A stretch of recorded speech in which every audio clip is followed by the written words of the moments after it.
HCL భాగస్వామ్యంతో future university అందిస్తున్న ఈ అద్భుత కోర్స్ కేవలం 180 మందికి మాత్రమే లభించే అరుదైన అవకాశం. కూడా మనం ఇప్పటికీ జనాలకి పరిచయం చేస్తున్నాం, మళ్ళీ వినిపించగలుగుతున్నాం ఈ జనరేషన్ కంటే. ఈ జానపదం వేసిన పునాదే నాకు. ఈ జానపదం పట్టుకొని నేను తిరగని పల్లె లేదు. నేను పల్లెలో పుట్టకపోయినా పల్లెలోనే పెరిగా, పల్లెలోనే బతికా. నేను అసలు ఒక్కొక్క టైంలో మేము కార్యక్రమాలు చేసినప్పుడు మా టీంలో ఒక 10 మంది ఉంటే ఆ టీం లీడర్ ఎవడైతే ఉండేవాడో ఊర్లలో వెళ్ళి ఒక్కొక్క ఇంట్లో చెప్పొచ్చేవాడు, అమ్మ ఒకరికి భోజనం దొరుకుతుందా మీ ఇంట్లో అని. అట్లా ప్రోగ్రామ్ ఇస్తుంటే మెల్లిగా వచ్చి మాకు ఇట్లా గోకేవాడు, అన్న ఒక్కరికి భోజనం సెట్ అయింది, వీళ్ళు ప్రోగ్రామ్ నడిపిస్తూ ఉంటారు, నువ్వు వెళ్ళి భోజనం చేసిరా, ఆ తర్వాత మళ్ళీ వచ్చి నువ్వు జాయిన్గా ఇంకొకరిని పంపిస్తాను. భోజనం దొరకకపోతే సార్? దొరకపోయేది ఊర్లలో. దొరకపోతే పస్తే అంతే. ఇంకేదో ఎక్కడో మళ్ళీ వేరే ఊరికి వెళ్ళినప్పుడు లేకుంటే ఏ హోటల్లో ఉన్నో కాకాబట్టి ఒకరికి పాపం ఆడవాళ్ళు ఉన్నారు వీళ్ళు ఉన్నారు అని చెప్పి బతిలాడి పెట్టేవాళ్ళు. ఇంకా ఎవరో ఊర్లో సర్పంచ్ వాళ్ళు వీళ్ళు అంటే ఇంకా ఆ రోజు పండుగే. ఏ కోడిగుడ్డు కూర పెడితే ఆ రోజు పండుగ అన్నట్టు. కోడిగుడ్డు కూర పెడితే పండుగ అట్లా తిరిగేవాళ్ళం.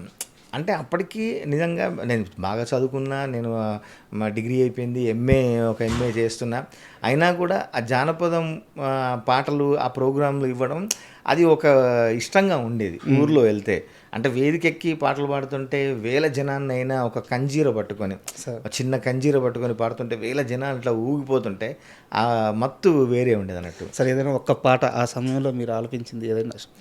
మా గురువుగారు, నాకు మా వరంగల్ శంకర్ అన్న మా గురువుగారు సారంగపాణి గారు, వాళ్ళు అప్పటికే జానపదంలో లబ్ధ ప్రతిష్ఠులు.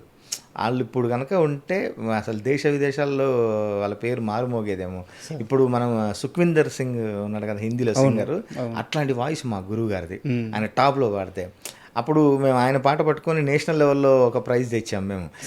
మీ 6 గుర్రాలు మా 6 గుర్రాలు 12 గుర్రాల బగ్గిపోతుంది, 12 గుర్రాల బగ్గిపోతుంది, 12 గుర్రాల బగ్గిపోతుంది, 12 గుర్రాల బగ్గిపోతుంది, బగ్గీలో మేనత్త బిడ్డ పోతుంది, బగ్గీలో మేనత్త బిడ్డ పోతుంది హై అనుకుంటే.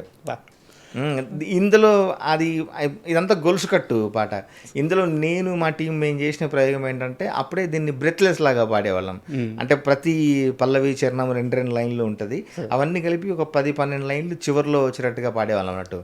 మీ 6 గుర్రాలు మా 6 గుర్రాలు 12 గుర్రాలు బగ్గిపోతుంది, బగ్గీలో మేనత్త బిడ్డ పోతుంది, బిడ్డతో బిందేడు నీళ్లు పోతున్నాయి, నీళ్లతో నీలమ్ము సీర పోతుంది, సీరతో సిక్కుల రైకపోతుంది, రైకత్న రత్నాల మేలబోతుంది, చల్ మేలతో మేలైన జోడుపోతుంది అని ఒక హుషారు తెప్పించేది జనాల లోపల.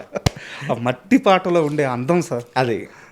నిజంగా ఈరోజు నేను ఒక చిన్న చమత్కారం నవ్వొచ్చేది, ఒక కవితాత్మకమైన చమత్కారమైన, అంటే ఒకవేళ ముందుకు మనం మాట్లాడుకున్నా కూడా అంటే క్రమంలో కాకుండా అడ్వాన్స్ కేజీఎఫ్లో కదా ఎక్కడి నుంచో ముందుకు వచ్చామన్నట్టుగా.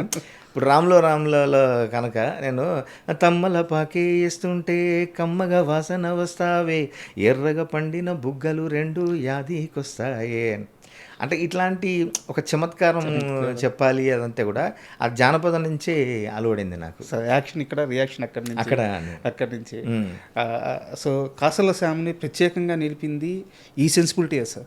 ఎగ్జాక్ట్లీ అంటే నాకు అది ఇష్టం కూడా. అంటే మేము స్టేజ్ ఆర్టిస్ట్ కూడా కాబట్టి, అంటే జానపదం పట్టుకొని వివిధ ప్రదర్శనలు చేస్తున్నాం కాబట్టి జనాలలో మేము మా పేరు ఎట్లా తెచ్చుకోవాలి అంటే నేను ఒకే ఒక సూత్రం పాటించేది.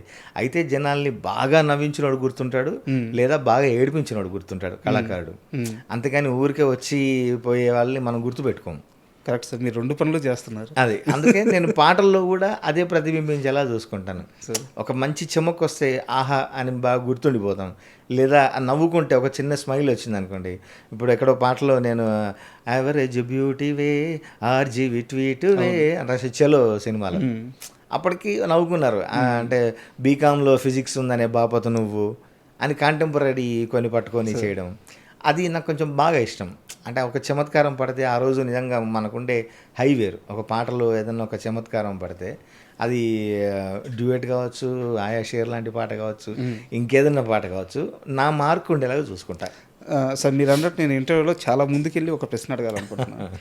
ఒక రచయిత ఒక పాట రాసినప్పుడు ఆ పాటలో ఒక మంచి పదం వాడినప్పుడు తనలో తను రగిలిపోతాడు. అవును. అది కొన్ని రోజులు కావచ్చు, కొన్ని నెలలు కావచ్చు, ఒక్కోసారి కొన్ని గంటలు కావచ్చు. అవును, అవును.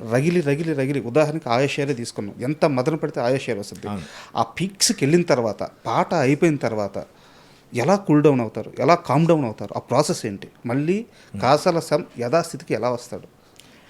నిజంగా మీరు అన్నట్టు ఆ హై కొద్ది రోజులు ఉంటుంది ఆ పాటలో ఉండి, మిగతా పాటలు రాస్తుంటే కూడా దాని ఇంపాక్ట్ చూపిస్తుంది. నిజానికి జనాలు కూడా అంటే అడిగేది కూడా, ఇప్పుడు నా పాట నాకే చెప్తూ రిఫరెన్స్ ఇస్తూ ఆయా షేర్ లాంటి పాట కావాలి మాకు అంటే దాని ఇంపాక్ట్ చాలా రోజులు ఉంటుంది. అప్పుడు ఇంకా ఏం చేసామంటే మనం రాసిన పాటలే మంచి విషయాలు, లేకుంటే వేరే వాళ్ళ పాటలో ఉన్న చమత్కారాలు అవన్నీ గుర్తు చేసుకొని దాన్ని మళ్ళీ మనం ఇంటూ ద యాక్ట్ వచ్చేటట్టుగా మనం మార్చుకోవడమే. కానీ కొద్ది రోజులు మాత్రం ఆ హై ఉంటుంది. కలిసిన ప్రతి ఒక్కళ్ళకు చెప్పుకొని అసలు ఆ లైన్ పడింది, అబ్బా ఆ లైన్కి రెస్పాన్స్ ఉంది అని ఇట్లాంటివి ఖచ్చితంగా ఉంటాయి.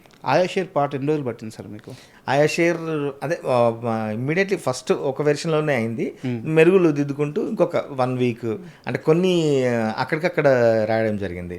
అనిరుద్ధ్ కూడా బాగా దాని పాటని ఫస్ట్ అనుకున్న దానికి మెరుగులు దిద్దుకుంటూ పోయాడు. ఇప్పుడు సవారీకి దొరుకు బిడ్డ శవాలే లేస్తాయి బిడ్డ అనేది నేను స్టూడియోలో రాసా. ఇది ఓకే, పేగుల్ది సిమెడల వేసి ఆడుతాం బిడ్డ, అది తెల్లారి మళ్ళీ ఫోన్లో పంపించింది అది. ఎందుకంటే తను కూడా మా ట్యూన్ని బాగా మెరుగులు నిరంతరం అదొక ప్రక్రియ, అది ఆ ప్రక్రియ నడుస్తూనే ఉంటుంది అన్నట్టు. అంతా అయిపోయిన తర్వాత మళ్ళీ శ్రీకాంత్ డైరెక్టర్ నాకు ఫోన్ చేసి, అన్న అనిరుద్ధ్ ఇంకొక చిన్న బిట్టు మార్చుదామన్నాడు, ఇది పంపాడు, దీనికి రాసి పంపమన్నాడు. అంటే అప్పుడు పేగుల్ది సిమెడల వేసి ఆడుతాం బిడ్డ అని మళ్ళీ రాసి పంపా తెల్లారి. అది ఇట్లా నడుస్తూనే ఉంటుంది. సూపర్. అండ్ మళ్ళీ కాస్త ముందుకు వస్తాను. మీరు సినిమా పాట రాసే ముందు, ఈ జానపద ప్రదర్శనలు ఇచ్చే ముందు నాకు బాగా గుర్తు, ఒక ఇంటర్వ్యూలో చెప్పారు మీరు 30 రూపాయల కోసం కూడా ప్రదర్శించిన రోజు ఉందని చెప్పేసి.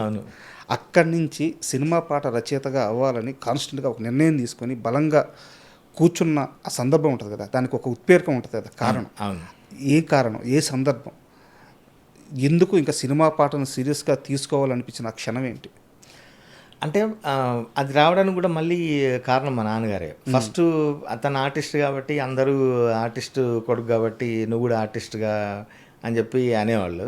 కానీ మా నాన్నగారు చెప్పిందంటే అప్పుడున్న పరిస్థితులు బట్టి మనం ఆర్టిస్ట్గా పోవాలంటే మనకంటూ పరిచయాలు, లేకుంటే ఒక డబ్బు బ్యాక్గ్రౌండ్, ఒక గాడ్ ఫాదర్ కావాలి. అది మనం నిలదొక్కునే పరిస్థితులు లేవు మనకి. కాబట్టి ఏమున్నా నీ బుర్రతోనే, నీ క్రియేటివిటీతోనే రంగంలో నిలదొక్కోవాలంటే నిలదొక్కో. అప్పుడు ఒకవేళ మనకి ఏమైనా కోల్పోయినా కూడా పోయేది ఏముండదు, మన ఆలోచనలు తప్ప, కాస్త టైము. కాబట్టి నువ్వు అటువైపుగా ప్రయత్నించమని నన్ను రచన వైపు మరలిచ్చిందే మా నాన్నగారు. నాకు ఫస్ట్ డైరెక్షన్ బాగా ఇంట్రెస్ట్ ఉండే. ఒకప్పుడు కృష్ణవంశీ గారి దగ్గర అసిస్టెంట్గా చేరదామని చంద్రబోస్ అన్న వెనకబడి అడిగిన రోజులు ఉన్నాయి సింధూరం టైంలో. ఆ తర్వాత అసిస్టెంట్ డైరెక్టర్గా కూడా ట్రై చేస్తూ కొన్ని సినిమాలకి అడిగితే అక్కడ మా దగ్గర డైరెక్షన్ డిపార్ట్మెంట్ చాలా ఉన్నారు. కొంతమంది పాపం తినడానికి కోసం డిపార్ట్మెంట్లో జాయిన్ అయిన వాళ్ళు ఉన్నారు. అట్లాంటి వాళ్ళని మనం తీసేయలేము.